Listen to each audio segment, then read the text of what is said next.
नमस्कार, आप देख रहे हैं प्रदेश का सबसे भरोसेमंद news channel India news Uttar Pradesh Uttarakhand और मैं हूं आशीष सिन्हा। प्रदेश का सबसे बड़ा मुद्दा लेकर मैं हाजिर हूं। लोकसभा चुनाव जैसे जैसे नजदीक आ रहा है वैसे वैसे सियासी गलियारों में चर्चाएं तेज होती जा रही हैं। देश की सबसे बड़ी पार्टी भारतीय जनता पार्टी ने 24 के रण को अपने नाम करने के लिए एड़ी चोटी का जोर लगा दिया है, तो वहीं दूसरी ओर विपक्ष भी एकजुटता के दम पर जीत की हुंकार भर रहा है। बीजेपी आलाकमान ने अपने दिग्गज नेताओं को चुनावी मैदान में उतार दिया है ताकि 2024 की लड़ाई को जीता जा सके।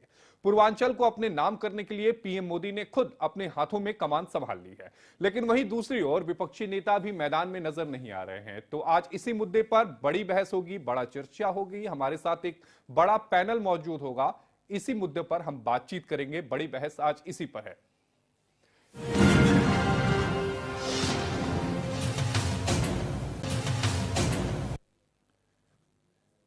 बीजेपी का सबसे ज्यादा फोकस पूर्वांचल पर है। इसके लिए पार्टी ने एक रणनीति भी तैयार कर ली है और इसी के तहत मोदी पूर्वांचल के दौरे पर हैं। एक और बीजेपी और सुभाषपा के इस गठबंधन की खबरें सामने आ रही हैं, तो वहीं दूसरी ओर बीजेपी के फायर ब्रांड नेता चुनावी पिच पर बैटिंग करने के लिए तैयार नजर आ रहे हैं। दिल्ली में 7 जुलाई को बीजेपी आलाकमान एक बड़ी बैठक करेगा। बैठक में बीजेपी का लोकसभा का चुनावी रोड मैप क्या होगा वो तैयार किया जाएगा। अलग अलग जोन की बैठक बुलाई गई है। उत्तरी जोन की बैठक 7 जुलाई को दिल्ली में होगी। इनमें उत्तर प्रदेश में 80 सीटें पर गठबंधन के पार्टनर, यूपी प्रभारी और सह प्रभारी को लेकर चर्चा होगी। बैठक में बीजेपी के प्रदेश अध्यक्ष भूपेंद्र चौधरी और संगठन महामंत्री धर्मपाल भी शामिल होंगे। इसी को लेकर इंडिया न्यूज संवाददाता की ये खास रिपोर्ट देखिए। होने जा रही है जिसमें आगामी लोकसभा चुनाव का जो रोड मैप है उसको तैयार किया जाएगा। अलग अलग जोन से बैठकें बुलाई गई हैं और उत्तरी जोन की जो बैठक है वो 7 जुलाई को होगी। आपको ये भी बता दें कि इनमें प्रदेश में जो सीट हैं उनका पार्टनर, प्रभारी और को लेकर चर्चा। चौधरी और संगठन धर्मपाल भी शामिल होंगे। लोकसभा चुनाव के लिए सीटों का बंटवारा अभी तय होगा और अभी अपना दल के पास 2 सीट हैं। वेस्ट यूपी में 1 सीट बढ़ाई जा सकती है। वहीं निषाद पार्टी को एक और संभावित सहयोगी सुभाषपा को भी 2 सीट दी जा सकती हैं और कहा यह भी जा रहा है कि बीजेपी के सिम पर लड़ने की तैयारी में है। तो बिल्कुल जिस तरीके से आगामी लोकसभा चुनाव आने वाले हैं, अपनी सारी तैयारियों को रोड मैप तैयार कर चर्चा की शुरुआत करेंगे, लेकिन उससे पहले आपको सुनाते हैं कि बीजेपी और सपा प्रवक्ताओं ने क्या कुछ कहा है। लोकसभा चुनाव आने वाला है, इससे होगा तय नहीं है, लेकिन बीजेपी ये सवाल जरूर पूछती है कि आप कितनी सीटों पे लड़ोगे, आप कितनी सीटों पे लड़ोगे। गठबंधन का ताना बाना नहीं तय हुआ है। हमारे जो गठबंधन है उनमें उनका कैप्टन कौन होगा, प्रधानमंत्री कौन होगा। आप राजभर से गठबंधन करने जा रहे हैं, कितनी सीटें देंगे। अपना दल को आप कितनी सीटें देंगे। गोवा में तमाम पार्टियों से आपका गठबंधन है, उसको कितनी सीटें देंगे। महान दल से भी बात कर रहे हैं, उसको कितनी सीटें देंगे। तो तमाम चीजें हैं, तमाम विवाद हैं। आपके पार्टी के नेता मंच पे ही आपस में लड़ाई करते हैं। कानपुर के सांसद और महाना जी विधानसभा अध्यक्ष का झगड़ा चल रहा है, क्या सुलझा लिया गया टिफिन खाकर। क्या जो झगड़ा स्वामी प्रसाद मौर्य और नंदगोपाल नंदी का चल रहा है इलाहाबाद में, वो सुलझा लिया गया टिफिन खाकर। टिफिन खा रहे हैं और टैक्स और सब्जियों के दाम बढ़ाते जा रहे हैं, टिफिन खा के पेट भर रहे हैं, लेकिन जनता का पेट खाली हो रहा है, उनकी थाली खाली हो रही है, उनकी थालियों से टमाटर गायब हो रहा है, उसकी चिंता नहीं है। भारतीय जनता पार्टी एक ऐसा राजनीतिक संगठन है जहां प्री प्लानिंग और डिटेल प्लानिंग के साथ काम किया जाता है। भारतीय जनता पार्टी चुनाव पूर्व तैयारी करती है, बूथों को लेकर के चिंता करती है और इसी कारण से भारतीय जनता पार्टी की जो संगठनात्मक कसावट है उसके कारण से भारतीय जनता पार्टी विजय पताका लहराती है। विपक्षी दल केवल जोड़ तोड़, जातीय मजहबी समीकरण बनाने का काम करते हैं और जब पराजित हो जाते हैं तो फिर कभी ईवीएम पर दोष ठहराने का काम करते हैं, कभी प्रशासनिक मशीनरी पर दोष ठहराने का काम करते हैं। सच ये है कि भारतीय जनता पार्टी के संगठनात्मक ढांचे में भारतीय जनता पार्टी के नेतृत्व बहुत परिश्रम करता है और उसके कारण जनता से संवाद करके जनता के बीच में अपनी लोकप्रियता बनाता है। अब आपको ग्राफिक्स के जरिए यह बताने की कोशिश करते हैं कि बीजेपी का जो रोड मैप तैयार किया गया है वो किस तरह से है। दरअसल 7 जुलाई को दिल्ली के नॉर्थ रीजन की बैठक है जिसमें यूपी, उत्तराखंड, दिल्ली के नेता शामिल होंगे। जम्मू कश्मीर, लद्दाख, हिमाचल के नेता भी इसमें शामिल होंगे। तो वहीं पंजाब और चंडीगढ़ और राजस्थान के भी नेता इसमें शामिल होंगे। बात अगर दमन, दीव और दादर नगर की हवेली की करें तो उसके भी नेता इसमें शामिल होंगे, लेकिन मध्य प्रदेश, छत्तीसगढ़ के नेता भी इसमें शामिल होंगे। अब हम आपको पूर्वांचल पर बीजेपी का क्या रोड मैप है वो आपको समझाने की कोशिश करते हैं। दरअसल अवध और पूर्वांचल की 28 सीटों पर बीजेपी का फोकस है। गोरखपुर और वाराणसी से चुनावी शंखनाद करेंगे। 7 जुलाई को प्रधानमंत्री नरेंद्र मोदी गोरखपुर का दौरा करेंगे। गीता प्रेस के शताब्दी समारोह का समापन करेंगे। शिव महापुराण की किताब का विमोचन भी करेंगे। इसके साथ ही वंदे भारत ट्रेन की एक सौगात भी प्रधानमंत्री नरेंद्र मोदी देंगे। इसके बाद गोरखपुर के बाद वाराणसी जाएंगे। पीएम मोदी काशी को 12,100 करोड़ की सौगात देंगे। पंडित दीनदयाल उपाध्याय जंक्शन का भी लोकार्पण प्रधानमंत्री नरेंद्र मोदी करेंगे।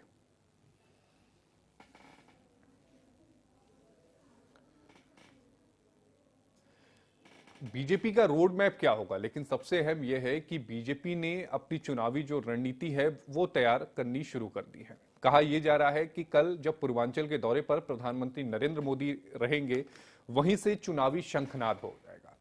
दरअसल पूर्वांचल पे फोकस इसलिए क्योंकि पूर्वांचल में 28 बड़े जिले यूपी के आते हैं, सीटें भी ज्यादा हैं और पूर्वांचल का जो इम्पैक्ट है वो हमें बिहार में देखने को मिलता है। जो बिहार के सटे हुए जो जिले हैं उन पर भी इसका एक प्रभाव पड़ता है और यही वजह है कि पूर्वांचल को खुद प्रधानमंत्री नरेंद्र मोदी ने चुना है। और बड़ी बहस आज इसी पर करेंगे। हमारे साथ 4 खास मेहमान हैं। हमारे साथ राघवेंद्र सिंह जी हैं बीजेपी से, हमारे साथ एसके दुबे जी हैं समाजवादी पार्टी के प्रवक्ता हैं, डॉली शर्मा जी हैं कांग्रेस की प्रवक्ता हैं और जिया जी हैं हमारे साथ राजनीतिक विश्लेषक हैं। सबसे पहले मैं राघवेंद्र जी आपके पास आना चाहूंगा। आप सभी का स्वागत है। राघवेंद्र जी, बीजेपी चुनावी मोड में आ चुकी है। हालांकि बीजेपी के बारे में तो ये कहा जाता है कि 24/7 जो है वो हमेशा चुनावी मोड में रहती है, लेकिन 2024 बहुत ज्यादा इंपॉर्टेंट होने जा रहा है। क्या मान के चलें कि कल प्रधानमंत्री नरेंद्र मोदी जो पूर्वांचल के दौरे पर जा रहे हैं, पहले गोरखपुर उसके बाद वाराणसी जाएंगे, ये चुनावी शंखनाद के रूप में देखा जा सकता है? नहीं, देखिए आशीष जी, भारतीय जनता पार्टी हमेशा चुनावी मोड में नहीं रहती है।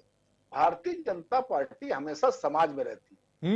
एक राजनीतिक दल होने के नाते हम लोग समाज में हमेशा काम करते रहते हैं और बाई प्रोडक्ट के रूप में हमको लाभ मिलता है उसका। अच्छा जी सर, निश्चित रूप में उसमें कोई कहने की आवश्यकता आशीष जी थोड़ी ना है।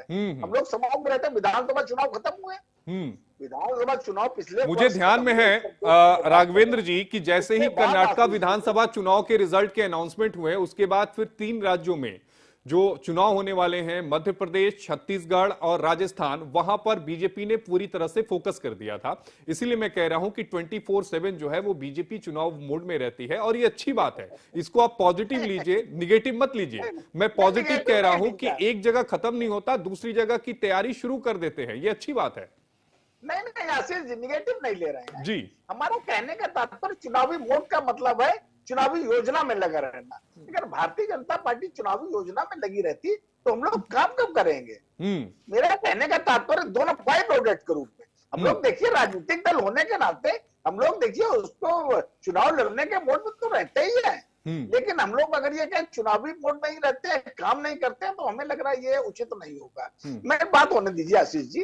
अभी पिछले वर्ष विधानसभा चुनाव उत्तर प्रदेश में समाप्त हुए, हम लोगों ने एक पल भी नहीं गंवाया था।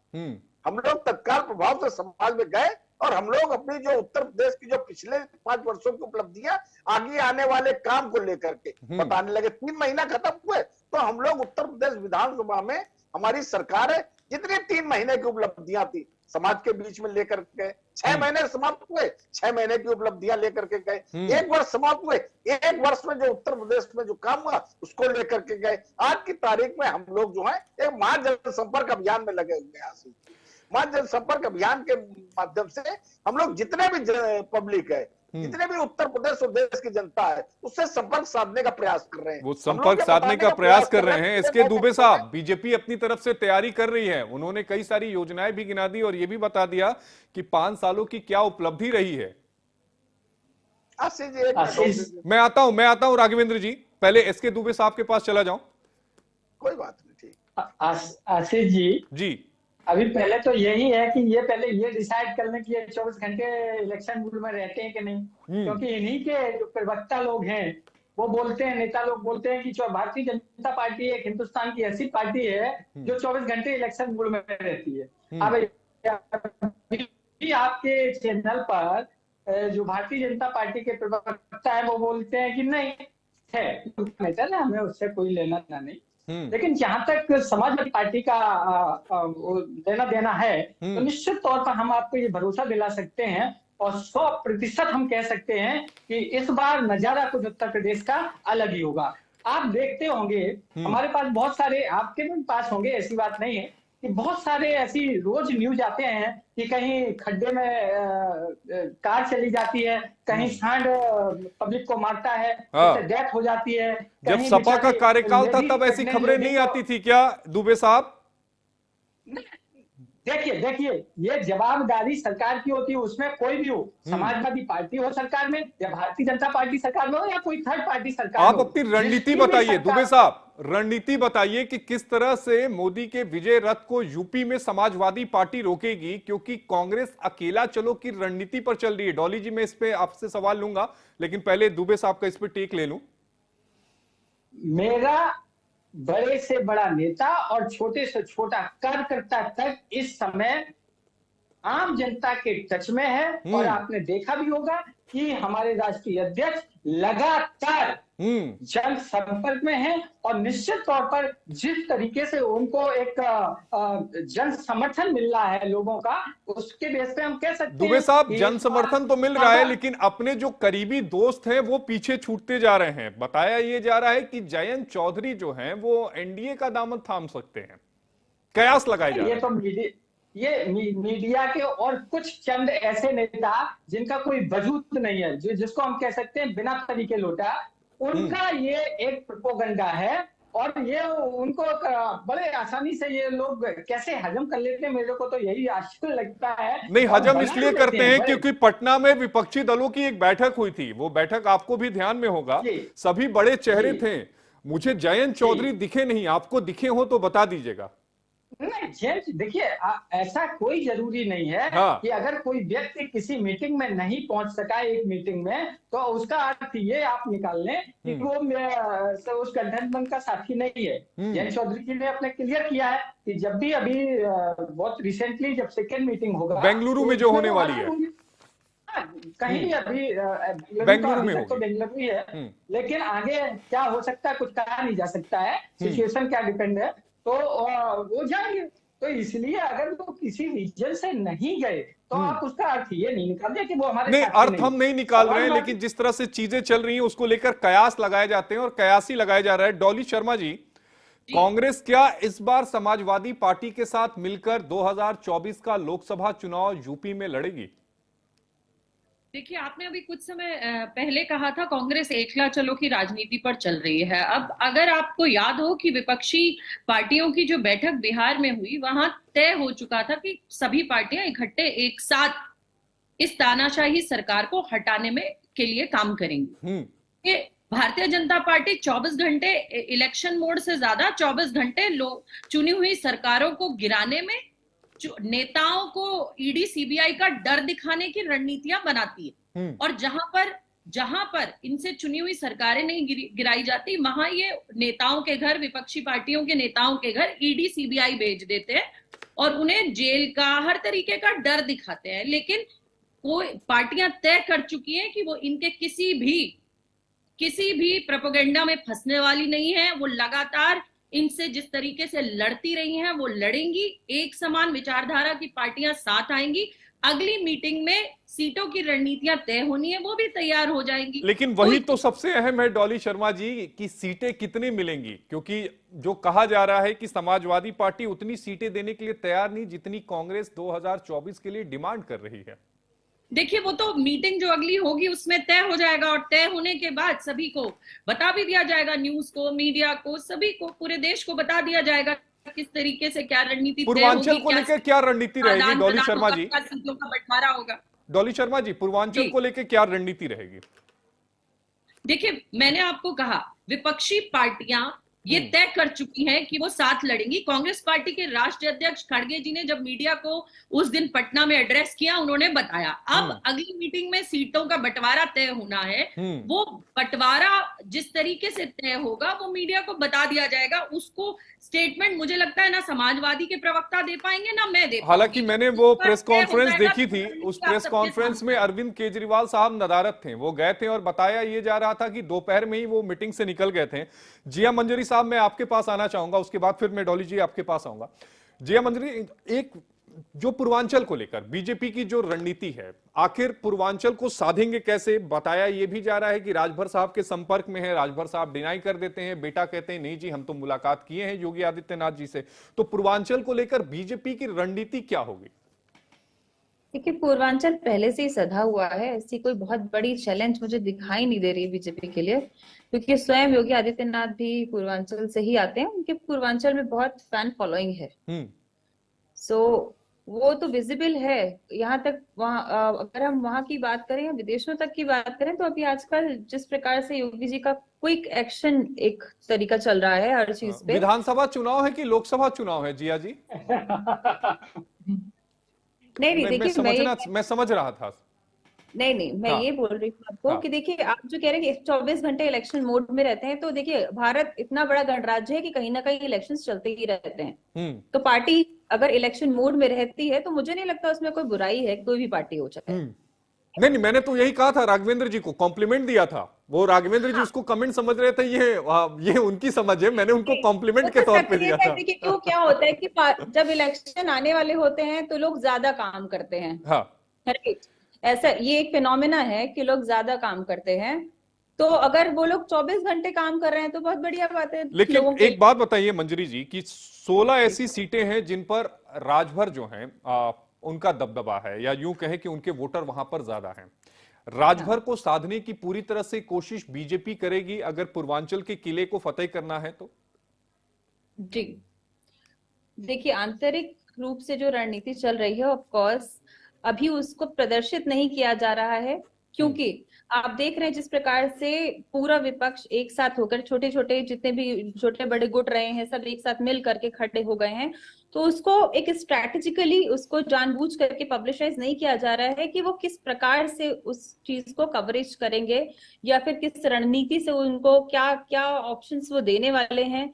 क्योंकि हर एक इंसान की एक डिमांड होती है, हर जो भी वहाँ के जो वर्चस्व वाले लोग हैं राजभर समाज के, वो अपनी डिमांड्स रख रहे हैं और अब उनकी डिमांड्स के अकॉर्डिंग जो भी पार्टी उनको देगी वो उसको पब्लिसाइज नहीं करना चाहती। ये एक अच्छी कूटनीति है अगर आप देखें, क्योंकि कूटनीति हमेशा बाहरी रूप से नहीं दिखाई जाती, आंतरिक रूप से रखी जाती है। आंतरिक रूप से तो कला भी सामने आती है ना, आंतरिक रूप से मतभेद भी सामने आते हैं। राघवेंद्र जी, मतभेद खत्म हो गए क्या राजभर जी साहब से? मुझे याद है, मैं काफी लंबे समय से मैं देख रहा हूं, राजभर साहब मुझे याद है कि पानी पी के उन्होंने बीजेपी को कोसा था। तो बीजेपी हाथ मिलाने के लिए तैयार है राजभर साहब से? नहीं, देखिए हम राजभर जी की बात नहीं कर रहे हैं, जन सामान्य बात कर रहे हैं। नहीं, मैं पूर्वांचल की बात कर रहा हूं, इसलिए राजभर को लेके आना पड़ेगा क्योंकि इंपॉर्टेंट फैक्टर है। और मैं इसलिए भी कह रहा हूं क्योंकि 16 सीटें हैं जिन पर उनका दबदबा है। देखिए, ये तो राजभर जी का विषय है। भारतीय जनता नहीं, आप ये बताइए ना कि मीटिंग हो रही है नहीं हो रही है, बातचीत हो रही है नहीं हो रही है? दुबे साहब भी ये सुनना चाहते होंगे। नहीं, अभी ये सब राजनीतिक रणनीति होती है, इसको समय आने पर सामने रखा जाता है किस तरीके से किससे वार्ता होनी है, किसको कितनी सीटें देनी है, किसको साथ लेना है या किसको नहीं लेना है। हमें लगता है इस विषय पे अगर हम अभी कोई अपनी टिप्पणी कर देंगे जो वो जल्दबाजी होगी। नहीं, लेकिन मान के चले कि निशात साहब भी आपके साथ रहेंगे, राजभर साहब भी आपके साथ रहेंगे, दोनों के साथ आप मिलकर पूर्वांचल का किला फतेह करेंगे और अपना दल तो आपके साथ है ही। नहीं, निश्चित रूप से जो हमारे लिए उपयोगी होगा उत्तर प्रदेश के लोकसभा चुनाव की 80 सीटें जिताने के लिए, उनको हम चाहेंगे भारतीय जनता पार्टी के सहयोग। सर, जनता के लिए उपयोगी होगा या आपके लिए उपयोगी होगा? दोनों के लिए। भाई देखिए, जनता मत देती है जी। अगर जनता के लिए उपयोगी होगा तो हमारे लिए उपयोगी होगा, अगर जनता के लिए उपयोगी नहीं होगा तो निश्चित रूप से भारतीय जनता पार्टी के लिए अनुपयोगी होगा। समय कम बचा है। दुबे साहब, आपका आखिरी कमेंट लूंगा पूर्वांचल को लेकर। ये पूर्वांचल में हमारे जो नेता हैं वो किसी से कम नहीं है। अगर भारतीय जनता पार्टी को जब ये कहते हैं कि सबका साथ सबका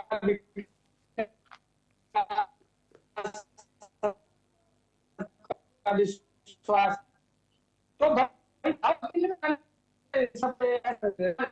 भी आपको भी आ जाए, ये भी आ जाए। अरे तो मैदान में डर है, शायद आपको भी ये जानकारी होगा कि जो 80 सीटों का इन्होंने इंटरनल सर्वे कराया था, उसमें इनकी जमीन खिसक गई। और जमीन जैसे खिसकी, आपने देखा होगा कि यूसीसी का अरे साहब, अरे आशीष जी ऐसी बात बोला करिए जो हजम होता है। 80 सीटों वाला तो मुझे नहीं पता, मध्य प्रदेश का मुझे पता है। 80 सीटों वाला मैं पहली बार सुन रहा हूँ कि 80 सीटों पे कोई सर्वे हुआ था। मध्य प्रदेश का मुझे पता था, राजस्थान का पता है, छत्तीसगढ़ का पता है। क्या वो लोकसभा सीट जिनकी उत्तर प्रदेश में है वो क्या बात कर सकते हैं? इसी प्रकार की तो वाहियात बातें करेंगे। नहीं, वाहियात बातें नहीं उसको कहें, इस तरह के शब्दों का इस्तेमाल मत करिए ना। राघवेंद्र जी अपनी बातों को रख रहे हैं। और डॉली शर्मा जी, आखिरी कमेंट आपके मैं लेना चाहूंगा।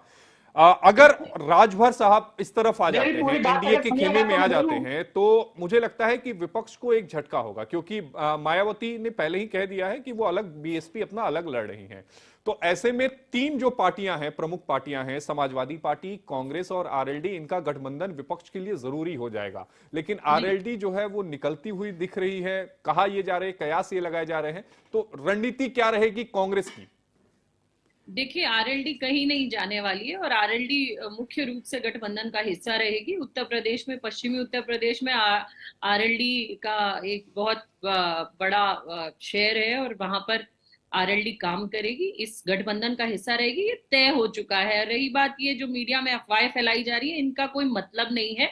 और रही बात राजभर जी की, तो वो आने वाला समय बताएगा कि वो किसके साथ कहां कैसे जाएंगे। अब भारतीय जनता पार्टी का तो काम है पार्टियों को तोड़ना, जोड़ना, इसी में लगे रहना, तो वो जो कर रहे हैं करते रहे। लेकिन लाइक माइंडेड पार्टी सभी साथ आएंगी और इस बार भारतीय जनता पार्टी के लिए बहुत टफ रहेगा, इतना आसान नहीं है। इतना आसान नहीं रहेगा जिया जी, पूर्वांचल इतना आसान नहीं रहेगा। आखिरी कमेंट आपसे लूंगा।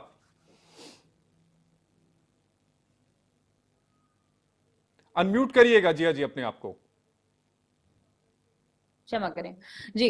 देखिए, तोड़ना जोड़ना तो सभी राजनीतिक दलों का काम है और ये कोई नई राजनीति नहीं, ये सदियों से चलती आ रही है और लोग रिजॉइन और ज्वाइन करते रहे हैं पास्ट में भी। ठीक है, तो और दूसरा बात, रही बात आरएलडी की, तो अभी जिस प्रकार के संकेत आ रहे हैं वो यही आ रहे हैं कि वे प्रभावित हैं अभी भी प्राइम मिनिस्टर मोदी के कार्यशैली से, और हो सकता है कुछ अच्छी नेगोशिएशन हो और उन नेगोशिएशन के अकॉर्डिंग वो डिसाइड करें। बट मेजरली मंजरी जी प्रभावित हैं या फिर कैबिनेट में मंत्री पद देख रहे हैं? देखिए, ऑफ कोर्स मैं वही बोल रही हूँ कि negotiations it is very important. देखिए, नेगोशिएशंस तो होते ही हैं हर पार्टी में, जो पार्टी पावर में होती है उसके साथ अच्छे नेगोशिएशंस होते हैं, राइट। सो नेगोशिएशन के अकॉर्डिंग मुझे ऐसा दिख रहा है कि वो बीजेपी के साथ ही जाएंगे और होपफुली वो बीजेपी के साथ ही रहने वाले हैं। हालांकि अभी ऐसे कयास हैं कि बीजेपी के साथ आरएलडी जाएगी कि नहीं जाएगी, हालांकि ये भविष्य तय करेगा। भविष्य में तय होगा कि कौन सी पार्टियां एक साथ मिलकर 2024 में पीएम नरेंद्र मोदी के विजय रथ को रोकने के लिए, यानी एनडीए के विजय रथ को रोकने के लिए एक साथ आती हैं। राघवेंद्र सिंह जी बीजेपी के प्रवक्ता, एसके दुबे जी समाजवादी पार्टी के प्रवक्ता, डॉली शर्मा जी कांग्रेस की प्रवक्ता और जिया मंजरी जी राजनीतिक विश्लेषक, आप सभी का जुड़ने के लिए बेहद शुक्रिया। तो हमारे साथ चार खास मेहमान जुड़े हुए थे जिन्होंने अपनी अपनी बातों को रखा, लेकिन 2024 का जो चुनावी रण है उसमें पूर्वांचल की भूमिका बेहद अहम होगी। 28 जिले आते हैं, तो ऐसे में देखना यह होगा कि प्रधानमंत्री नरेंद्र मोदी कल जब चुनावी शंखनाद पूर्वांचल का करते हैं तो उसका इंपैक्ट क्या रहता है, और दूसरी जो राजनीतिक पार्टियां हैं वो किस तरह से इस बात को लेती हैं और वो आगे की रणनीति कैसे तैयार करती हैं। बड़ी बहस में आज के लिए इतना ही, कल फिर किसी नए विषय के साथ आपके सामने आएंगे। अभी के लिए मुझे दीजिए इजाजत, नमस्कार।